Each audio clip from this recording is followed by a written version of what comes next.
Cool. Hello. We are recording now, just so you Cool. know. And Perfect. yeah, just to kind of start out, tell everyone your name and what you studied at CC. For sure. Okay, so my name is Donovan Dickey Banmalley. I graduated from Colorado College in 2019, and my major was studio art, and I minored in Asian studies with a focus on Japanese language. So kind of just going off of that, when you were first starting CC, you kind of had like an amalgamation of like studio art, but also like other minors. Mhm. What did you think that you would study and kind of how did that change or morph over time? And then what kind of led you to finally deciding that you wanted to major in studio art? Sure. When I first started at CC, I was hell bent on becoming a film major. Like it was absolutely what I wanted to do, nothing else, and I wouldn't take no for an answer. And then I signed up for the film studies FYE, and I did not even make the wait list. So I ended up in a Japanese culture class, which was actually probably the best thing that happened to me because it opened my eyes to everything else that was available at Colorado College. Um, Moving forward from that, I also did not do very well with the classes that I signed up for my first semester at CC. So I had a long time to think, and I was thinking, okay, well, what am I actually good at? Not many things, but I like doodling, and I was actually getting decent grades on my art classes in high school. So I figured, why not take, I think it was a full semester of just art classes back to back. And so by that point, I think by the end of my freshman year, I had already at 4 credits towards an art major. So I figured, why not roll with it and see where it takes me? Okay, that's awesome. I think it's like really cool that it was just kind of like a natural progression into that. And yeah, that's kind of what CC's about is just like not being like, oh, this is what I'm like supposed to do, like my calling and I know everything. So that's awesome and really good to hear. Oh Um, yeah. so then kind of moving forward, I'm pretty sure your thesis was photography, right? Yes. Cool. Okay. So just kind of moving on from that, like how did you start to get into photography? You talked a little bit about doodling. So yeah, just kind of like talking about like what mediums you used, and then kind of yeah how you landed on photography, as well as like you had other minors, and obviously CC asked people to be interested in a lot of things. Like yeah, what other interests did you have as well? Sure. Yeah. So in high school, most of the classes that I'd taken in terms of art were photography classes. They were mainly digital, and then we kind of went into film a little bit. So I had a little bit of interest in it, but nothing that was like, yes, I'm dead set on this. But let's see, I think it was towards the end of my junior year, I took a photography class, and we got the whole shebang with 35 millimeter cameras, darkroom, and all different kinds of developing techniques. And that's what really opened my eyes, I think, to it. Um, yeah, for our different assignments, we had to experiment with different techniques. And I sort of leaned towards sort of old style because I really liked sepia tone photographs and the kinds of things that you'd find in an antique store.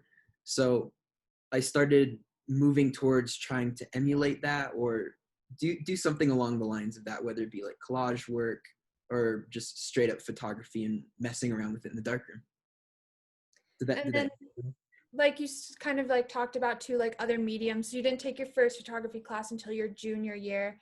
Yeah, um exactly. Before that, like what kind of like classes were you taking, like what really stuck out to you? And yeah. For sure. Yeah, I think I did. I only did two-dimensional art my entire time at CC. I never ventured into three-dimensional, which is actually a big regret of mine. But I focused mainly on intro to drawing or intro to two-dimensional design, which was sort of abstract stuff. But the one that actually stuck out to me the most was an etching with Rembrandt class that Kate Leonard and Rebecca Tucker taught, which was super cool because it was half art history and half studio art, where we would learn the history of Rembrandt and his works, and then in the afternoon class with Kate, we would actually get our copper plates and just start etching and doing stuff. And that was the coolest thing ever. Oh, that's awesome. I wonder if that's still a class. I would love to take that. Right? That sounds so cool. um So yeah, you just kind of talked about that a little bit, but like in general, outside of studio art, inside of studio art, what other classes were kind of like your favorites, and in what ways did they like impact you? Sure, yeah. Inside of studio art, I would definitely say um, it was a 19th century art in Paris in context taught by Tip and Gail, where we went to Paris. It was a study abroad class over the summer, and I really loved that because it was, sort of in field, in context work where every morning we'd meet and we'd talk about different artists. And it was always like the big impressionist names like Manet, Monet, all that kind of stuff. And then we would just go to the museum and see it in person. And I'd never had a class like that before. And that really, I don't know. I don't want to just say open my eyes because I'd already been observing it, but I think it gave me a new look on art because there was the whole experiential aspect to it of actually seeing it in person and seeing all the brush strokes up close, that sort of thing. Sorry, I don't want to rant. And then No, the no. outside of art, I would say my favorite class was geology just because it was super fun. There there are a lot of sort of right brain things that you have to do in it where you have to observe very specific visual aspects of a rock and identify it using that. So it was kind of like earth art, I guess. Yeah. No, I totally agree with that. I think some of my geology classes have been my favorite. I love Christine Sidaway. She's great. Um, so then kind of like throughout college, you've talked about like your classes and other things. What were kind of like, you've talked about a lot of these stepping stones, but what were kind of like the stepping stones and influences that led to your final like studio art thesis? Oh, okay, for sure. So I think probably the very first step was I think it was one of our, it might have been our final assignment for the first photography class. We had to just free reign to do whatever we wanted. And I was trying to, like I said before, emulate older photographs or do something like that. So what I did was I got like a 35 millimeter camera and I woke up at 5 a.m. to catch the sunrise at Garden of the Gods, and it was like 15 degrees outside. And I was just hiking around like an idiot, just taking pictures of trees and rocks. And even though I was suffering and my fingers were frozen, like the camera was almost freezing too. I was like, wow, this is really fun. I would love to do something like this and have this experience just walking around taking pictures. Mm-hmm. Um, and it was a real joy to be able to turn just a simple pleasure like that into actual schoolwork and stuff. Yeah. No, that's really cool. And then kind of like moving off of that, um, like, you had your thesis, you did it. Do you want to like talk a little bit about that and like how that kind of manifested and what happened with it? Like Sure, the the thesis initial process. steps? Yeah, like the thesis process and then, yeah, I guess the process and then what was it? Because like I know a little bit about it, but I'm Okay, sure. interested. I guess I'll start from the end. So my thesis itself was literally just the pillar in Coburn Gallery in Warner Center. Um, the installation that I was trying to do was sort of living room aesthetic, sort of where I painted the wall red to try to give it a warm color, and then put a bunch of pictures and picture frames on it to try to emulate what you would see in almost like your grandma's living room or something. And I guess yeah, that was my first foray into actual exhibition work. So I definitely did a lot of things wrong, but the experience was really nice. So I started by taking my pictures, which were mainly photographs of like nature, so landscapes and portraits of my friends using a 4x5 camera. So it's one of the old timey ones with the bellows, and you have to put the little cloak over your head. And every picture took like a minute to take. So it was really process heavy as well, which sort of got me in the mood of 1800s photo studio, something like that. Just to add to that, I was gonna just post them up, but it didn't feel right. So I found these antique frames that a lot of them my mom owned too. So that added another personal aspect to it. And then just put them up on the wall. And yeah, I think in my artist statement, I was talking about how I was just trying to capture the small feeling that you get if you're walking through an antique store and you're just looking through a basket of random photos and postcards, and you find this old portrait of somebody who lived hundreds of years ago, and you try to make up stories about them, like what did they do, what were their passions, that sort of thing. Yeah, did that answer your question? Yeah, no, that was great. That was Okay, great. cool. And then I guess, yeah, going off of that, like, how did your thesis and your work then like influence you today? Like, I know it's only been like a year since you graduated, but still, like, you know, you've traveled in that year and done a lot of stuff. Yeah, how does that like influenced if you've been working more with art or just like in meeting people? You must have been like an intimate process taking those pictures as well. Yeah, exactly. It definitely helped my photography skills, but even the process helped me with, I guess, like being organized and trying to get things done, because I'm a really irresponsible person when it comes to time management, or at least completing something that I start. Um, I, yeah, doing the thesis really helped in that aspect, but also, if we're talking about like technical aspects, I definitely learned so much about um, what, like, you know, the process of being an artist and trying to like advertise your work, put it up. Um, Even working with film as a medium, because there were so many things that went wrong all the time, and I was about to rip my hair out, but then you know, a lot of happy accidents happened too. So um, you know, I guess the age old learning to deal with failure and that sort of thing, and just kind of work through whatever adversity you face during a process. Yeah, that's cool. I think that's something that I'm probably going to struggle with for my thesis. Mm-hmm. Um, so like directly after graduating, I think that's also like a fear that a lot of people have, like, what do I do? What is my life supposed to be? But how did you kind of feel after graduating? And before that, what did you think you were going to do? Um, well, yes to everything that you said prior to that. I was absolutely horrified to graduate, because I was realizing, oh, I'm not going to be living in a dorm anymore. I'm not going to have food prepared for me every day. Um, Going through that, I don't know. It was a really long process, because I was looking for a job and not really finding a lot of stuff.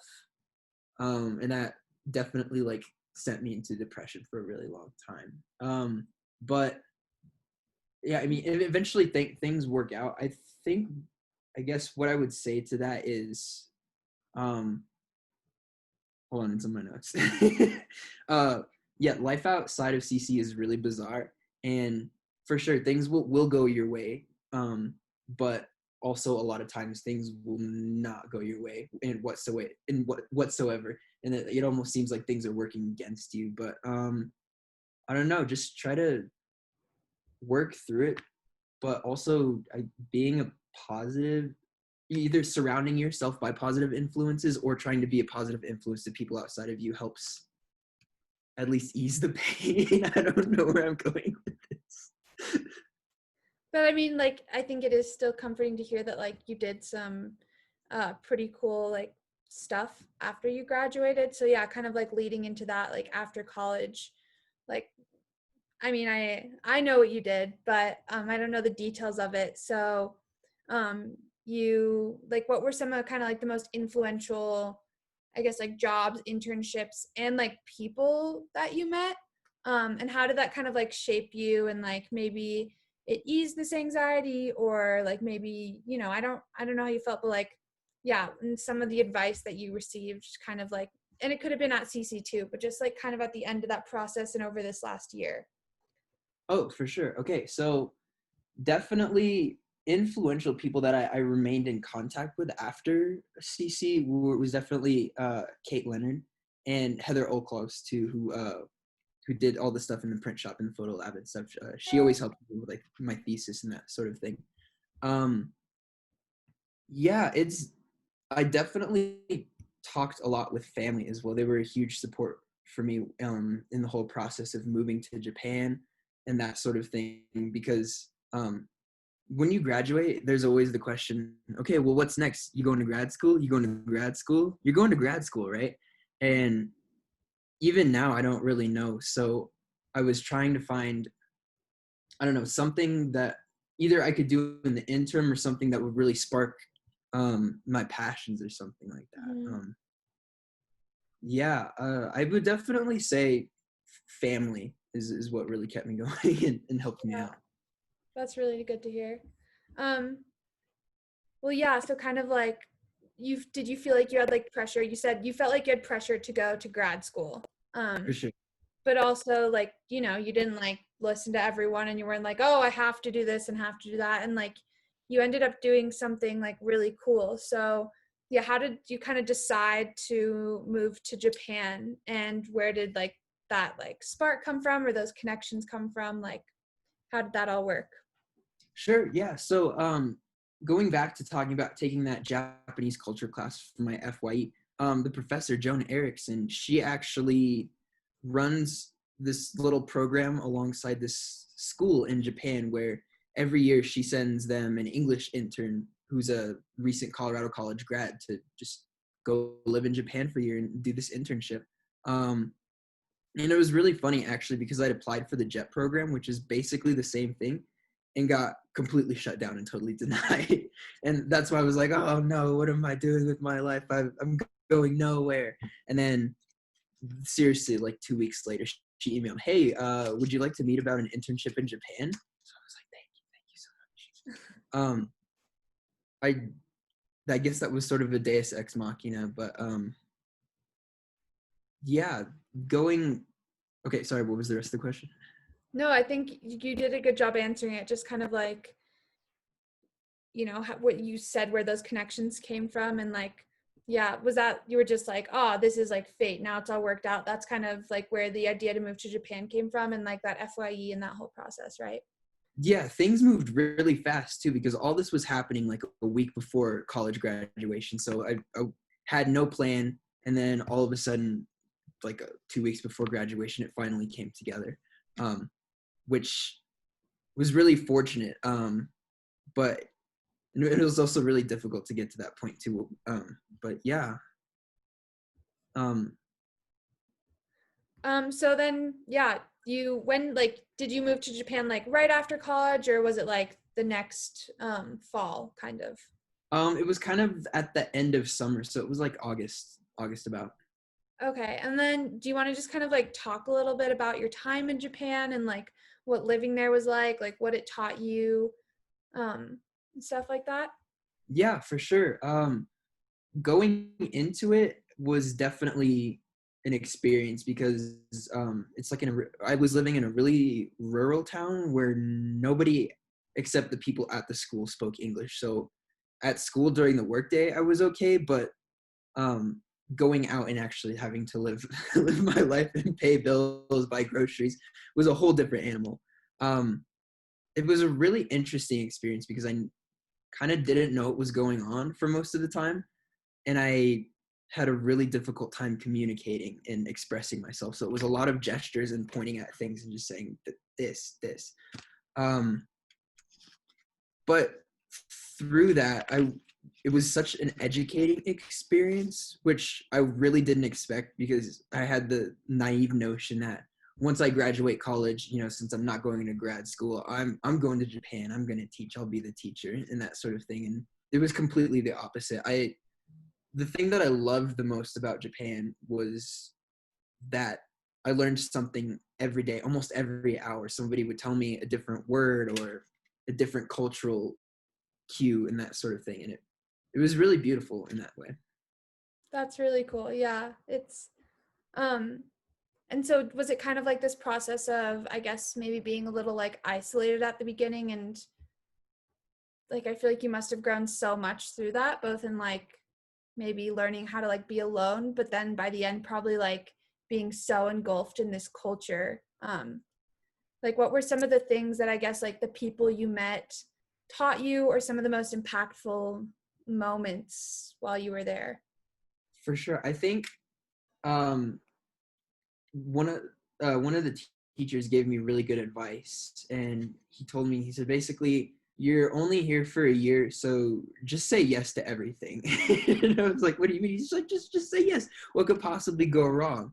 So I didn't necessarily take that to heart. I didn't say yes to everything, but I said yes to really kind of quote unquote out there things that I wouldn't experience in Colorado. So I had the opportunity to join the archery club with the students, and the teacher was actually really happy to have me, even though I was a complete klutz, and I I didn't break anything and I didn't shoot anybody, so at least that happened. And then I got to do a speech competition in Japanese where I think I stuttered through like an 8-minute speech talking about my archery experience, but you know what? I did it, so I guess there's something to be said there for that. Um, but it was really nice. Even in spite of that, I wasn't treated as an other, and I was welcomed with open arms, which was really nice. Mm-hmm. Um, like it's kind of tying back into the art thing. Something that was really nice is that the art teacher was really happy and excited to know that I was an art major. So he invited me to some of their club activities to give like mini figure drawing lessons to the students. And he gave me a canvas and said, try oil painting, because I'd never done it in college before. So I figured, okay, why not just do it at this high school I'm teaching at? Yeah. No, that's awesome. And like saying yes is so important.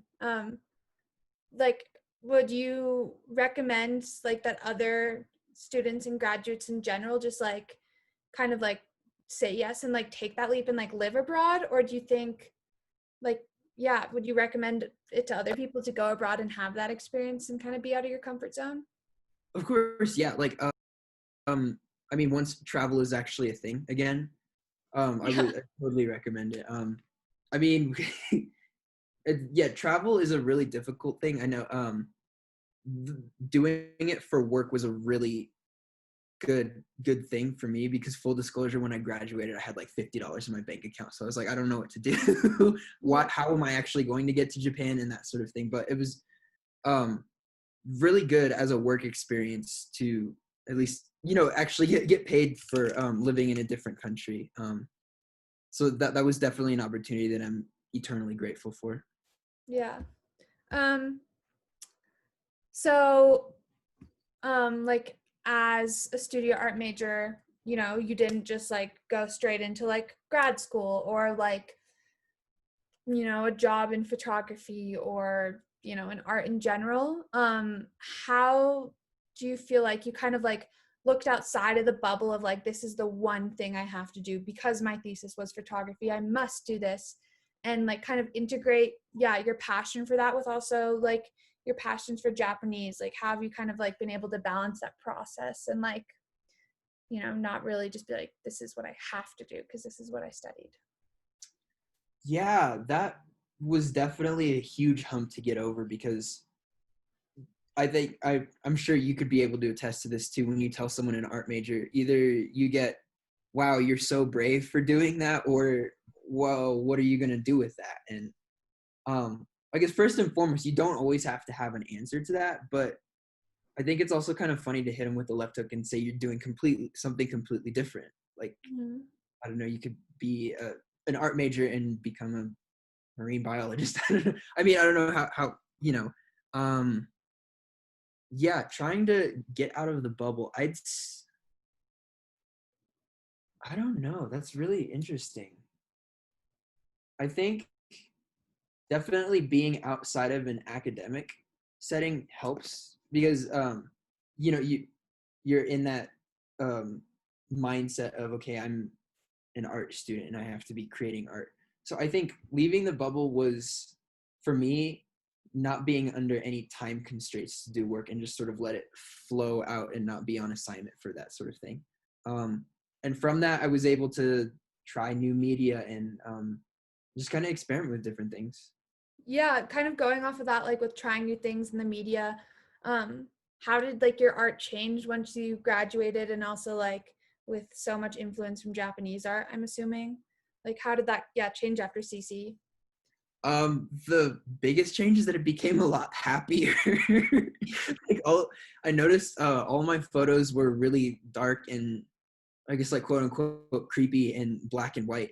And once I left, I started doing a lot of things with colors and really bright things. And like, why do you think that was? Do you think that was like influenced by like art you saw in Japan, or just like this new phase in your life? Like, where did that like kind of come from? I don't know. Well, okay, I shouldn't say I don't know. Thinking back on it, definitely when I guess you're producing art under the constraints of everything else, like school life and that sort of thing. It's it's a lot, and I guess that's what reflected in my art was that yeah, for my, I mean, there were some happy aspects to my thesis too, but yeah, I don't know, my art was just really dark, not because I was in like a really dark headspace or something, but that was kind of the direction that I felt was right for my feelings, if that makes sense. And then once I'd sort of had that point of departure, I was able to, I don't know, I felt free, I guess. Yeah. No, that's awesome. Um, so kind of totally switching gears and like moving out of that, and you don't have to have an answer for this. Like, I feel like most people don't, but I guess kind of like, what are your goals for the future, or like things that, you know, you'd want to accomplish? Or do you have something that, like, obviously with Corona, everything's crazy. Do you like have any idea of what you want to do next year? Or yeah, it could also be something small, like I really just want to take a picture of this or whatever. Ooh, I think, I guess long-term goals, I would love to do something with art because it really is my deep down passion. I don't know if that means like professional fine artist, or I think working in a museum is really appealing if museums are ever a thing again.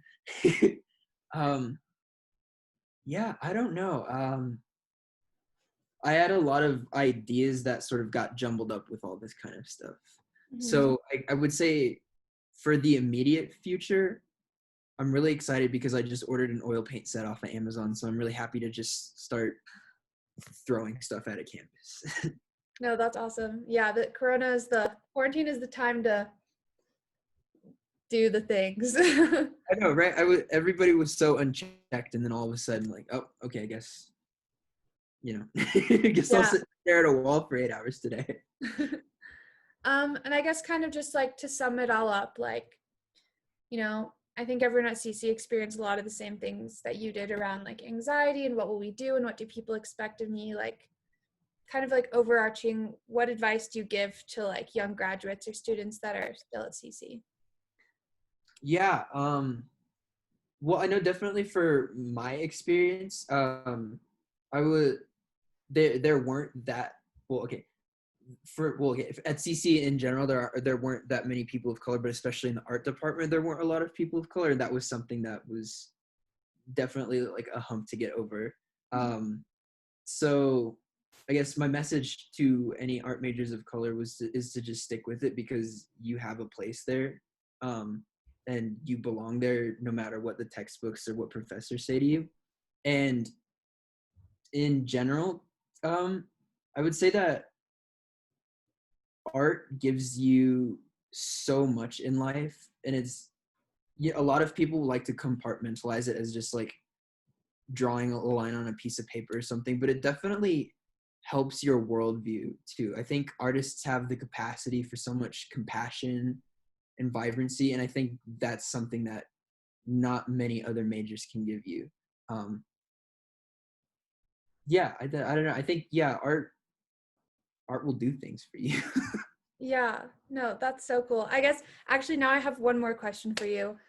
Because I recently, like before these alumni interviews, I talked with students, and I talked to a student of color in the like art department, and they were just saying like a lot of the similar things that you just kind of touched on, and just not there being like representation in CC's art department, and like mentors and things for them to relate to.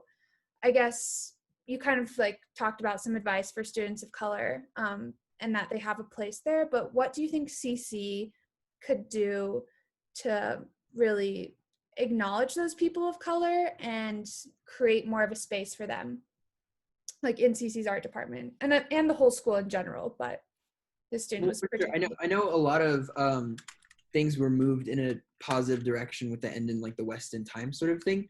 But I, in terms of art curriculum, I think having a dedicated, even it does, I mean, of course, like a dedicated class, a dedicated professor in a perfect world, right? But I think even just putting art that's non-Eurocentric at the forefront, or at least on the same level, would do wonders. Because I know for my art history classes, as much as I love the, like the Paris classes and that sort of thing, there would be a very, very like small asterisk at the end of maybe like one chapter or something. Or a lot of times it was mushed together with like feminist art. It was like feminist and like black art, or feminist and people of color art. Like those aren't the same thing, and they deserve as much credit as a Picasso painting, I think. So I mean, even just teaching it in the art history curriculum, of having even just talking about it more than like 2 sentences would be a good start, man. Yeah, I totally agree. Would you ever like consider going back to CC and like teaching a class, I guess? Or is that like grad school and obviously like things like that, but is that something that you would like see as a path? Yeah, I would definitely love to. I mean, I'm totally not qualified for it, but like in a certain pipe dream, yeah, I would love to come and just talk about anything really. It's I know it was, for me, I saw like maybe one black art major alumni come to campus, and that even if it was just one, it still meant a lot. But it would be so much cooler to see like a whole gang of them. Yeah, no, I totally agree. Um, well, those are all the questions I have for you. But really, thank you so much and for taking the time and yeah, talking with me. And I feel like a lot of other people will be inspired by this. So thank you. Yeah, for sure. Thank you for taking the time and reaching out. This has been really fun.